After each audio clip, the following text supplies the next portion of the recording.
노자가 창시하고 장자가 설명을 부여함으로써 완성했다고 이해되는 노장사상. 하지만 노자가 제국에 대한 통치수단으로서 정치 철학을 제시한 국가주의자였다면 장자는 소통의 철학자로 해석된다. 장자가 제기하는 진정한 소통의 조건이란 무엇인가? 장자에 대한 새로운 해석을 주도하고 있는 철학자 강신주에게 들어본다.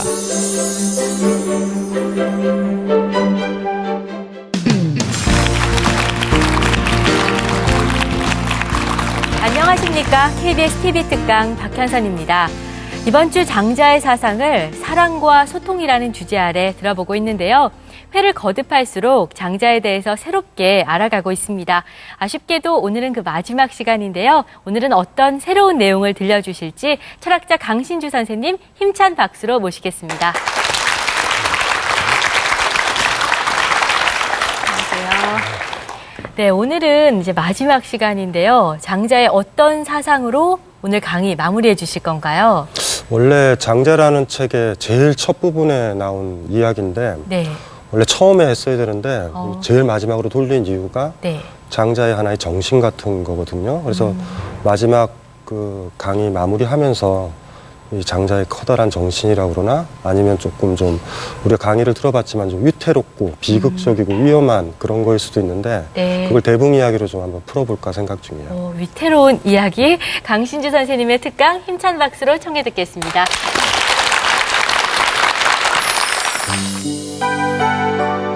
중국의 사상가 장자는 조삼모사 이야기를 통해 스스로 옳다고 생각하는 것을 버리고 타자의 소리에 귀 기울일 것, 그로써 자신을 새롭게 조율할 것을 제안했다. 그러면 타자와의 소통은 저절로 이루어지고 우리의 사랑은 완전한 행복에 이르게 되는 것일까? 어디에도 얽매이지 않고 구만리 창천을 날아오르는 새, 대붕 이야기를 통해 장자가 전하는 진정한 소통의 조건은 무엇인지 알아보자. 장자라는 책을 다시 한번 주시시키면 이야기책이고 수백 편의 에피소드들이 있거든요. 그리고 한 400년, 300년 동안 쌓여져 있는 책이에요. 그러니까 장자를 잘못 이해하고 만든 이야기도 들어와 있고 학자들이 이제 4편에 있는 7편은 그래도 장자가 만들었다 이러는데 사실 그것도 그렇게 신빙성은 있는 건 아니에요.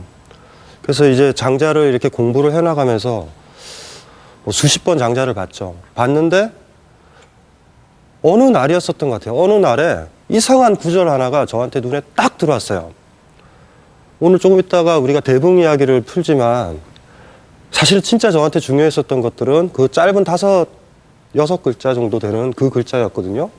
그걸 보는 순간 한 5년 동안 장자 읽었던 걸 다 버려야 됐어요. 그 구절에 대해서 좀 얘기를 하고 오늘은 또 마지막 수업이기 때문에 마지막 강의고 그래서 이제 그 얘기를 좀 드려야 되겠다. 거기서부터 사실은 우리가 지금까지 에피소드를 봤었던 모든 해석은 다시 다 위치를 제가 잡은 거거든요. 그 구절이 뭐냐면요. 이 구절이에요. 한문 싫어하시죠? 한문 싫어하죠? 싫어해도 조금 적으면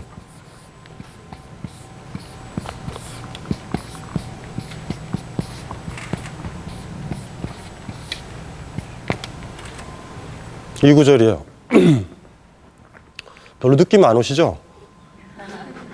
저 구절이 왜 강렬했냐면 보통 노자 장자를 도가, 도교 이런 말 들어보셨죠? 도에 대해서 강조해서 도라는 게 있어요. 그래서 보통 이제 도가다라고 얘기를 하면은요, 이 길이라는 거, 도라는 게 먼저 있어요, 이 세상에. 그리고 우리는 구도자라는 말 들어봤죠? 도를 구하고 찾는 사람이라는 소리인데 장자는 이렇게 얘기를 해버리는 거예요. 그런 도가 없어요. 우리가 걸어가야지만 도가 만들어지는 거예요. 이 구절을 보고 깜짝 놀란 거예요. 그러니까 세상에는 두 종류의 철학이 있을 거예요. 단순히 얘기하면 우리는 못 찾았지만 우리가 가야 될 길이 있다 이렇게 생각하는 사람이 있고 그런 길 없다라는 사람이 있어요. 우리가 만들어 가야 된다.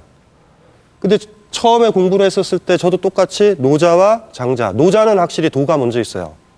그래서 엄청 수양을 하면 나중에 도를 발견하게 된다. 이게 노자 도덕경의 핵심이거든요. 근데 읽다가 보니까 깜짝 놀란 거예요.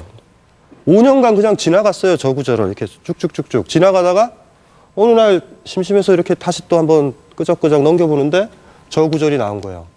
길은 걸어 다닌 뒤 만들어지는 거예요. 이렇게 비유를 해도 되죠. 겨울 같은 때 아침에 딱 일어나면 눈이 이렇게 싹 쌓여 있잖아요. 그 우리가 걷잖아요. 이렇게 탁탁 걸으면 눈길이 이렇게 발자국이 찍히죠. 그게 거기까지가 길인 거예요. 여기까지가. 이런 얘기를 하는 거예요. 깜짝 놀랐죠? 저걸 딱 보는 순간 제가 딱 생각을 했죠. 노자와 장자는 다르다. 완전 다르다. 어쩌면은 노자를 공격할 수도 있어요. 미리 주어진 길들이 있다라고 생각해서 그걸 찾는 사람과 그런 길이 없다라고 하는 사람은 완전 다른 사람이거든요. 노자는 길이 먼저 있다라는 사람. 장자는 길은 먼저 있지 않아요. 대립이 되죠. 저 구절을 보면서 모든 에피소드들을 다시 읽은 거예요. 다. 힘든 얘기죠. 저거 많이 힘든 얘기예요. 건물 있잖아요. 10층짜리 건물이 있는데 길이 정해져 있죠. 길, 계단으로 다니시는 분 10층 올라갈 때 엘리베이터와 계단이 있어요. 뭘로? 엘리베이터. 그 길을 가면 안 돼요. 장자는요. 그러니까 노프를 이용해서 10층까지 올라가는 거예요. 그래야지 자기 길이 뚫리는 거예요. 굉장히 비범한 길이거든요. 내 스타일에 맞는 길을 가는 거예요. 의사라는 길이 주어져 있기 때문에 의사하죠. 장자 그런 쪽 아니에요. 자기한테 맞게 자기 삶이 행복하게 자유롭게 하는 그걸 관철시키면서 뚫는 거예요. 이게 가장 편한 길이다 없어요. 장자의 자유는 그런 거거든요. 그러니까 장자의 자유는 좀 이상해요. 자유 아시나요? 자유가 뭐예요? 자기가 가진 모든 것들을 시험해보고 실험해보는 게 자유예요. 근데 그걸 해본 사람만이 뭐를 발견하는 거냐면 한계를 발견해요. 할 수 없는 것들. 그게 자유로운 사람이거든요. 자유로운 사람은요, 한계를 발견해요. 자유와 한계는 같이 가는 거예요. 그러니까 자기 것들을 자기가 하고 싶었었던 대로 실현할 수 있는 거를 해보지 않은 사람은 한계도 발견하지 못해요. 그냥 어머님이 의사 가라고 그랬으니까 의대 가는 거예요. 아무것도 없어요. 근데 자유로운 사람만이 자기가 가진, 자기가 해야 될 것, 자기가 걸어가야 될 길을 다 가봐요. 가면 못 올라가는 데도 있죠. 그럴 때 이제 딱 맞서요. 이렇게 딱. 그 우리 딜레마는 그거죠. 거기서 뒤로 갈 것인가, 그걸 넘어갈 것인가. 이거는 우리의 딜레마예요. 자유롭다라는 사람은 한계를 알아요. 어떤 사람 보면 난 자유롭게 살아. 자유 몰라요. 어떤 한계를 느끼고 있느냐, 그 사람이 자유로운 징후예요. 무언가를 만들어 보거나 산에 올라가 봤거나 뭘 창작을 해봤거나 뭔가 여행을 다녔거나 이런 사람들의 특징은요, 난 마음대로 다녔어. 그런 얘기 하는 사람들 없어요. 어떤 느낌이에요? 겸손하죠? 그거에 부딪혔던 사람이거든요. 그 부딪혔을 때 넘어가는 사람도 있고 넘어가지 못하고 돌아오는 사람도 있어요. 이런 게 사실은 자유예요. 자유에 대해서 착각하시면 안 돼요. 그러니까 자유롭지 않은 게 더 나을 수도 있어요. 집에 딱 이제 뭐 집을 벗어나서 독립을 해서 살아보신 분은 알잖아요.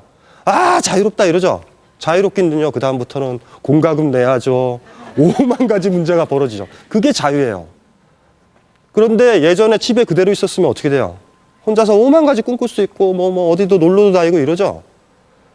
그러니까 진짜 자유의 의미는 한계, 막히는 것, 어떤 제약 이런 거 직면하는 거예요. 근데 이걸 직면하려면 자신이 하고 싶은 걸 다 해야 된다. 행지성형. 걸어 다닐 수 있느냐? 주어진 길이 아니라 걸어갈 수 있느냐라는 거예요. 장자가 자유롭다면 저거예요. 그런데 뭐예요?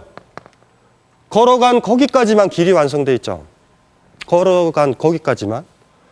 그래서 장자의 자유라는 느낌을 마음대로 해도 된다 이런 색으로 생각을 많이 하시잖아요. 그래서 오늘 그걸 좀 바로잡아야 되는 것 같은데, 대붕 이야기를 우리가 읽어야 되는 게 그런 데 있어요. 사실은 장자 전체 편의 첫 이야기는 대붕 이야기예요. 옛날 북쪽 바다에 곤이라는 물고기가 살았는데 그것이 변해 붕이라는 새가 되었다. 등이 몇 천리인지 알지 못할 정도로 컸던 붕은 바다가 움직일 때만을 기다렸다가 힘껏 날아올랐다.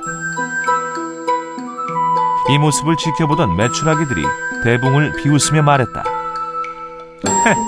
우리가 아무리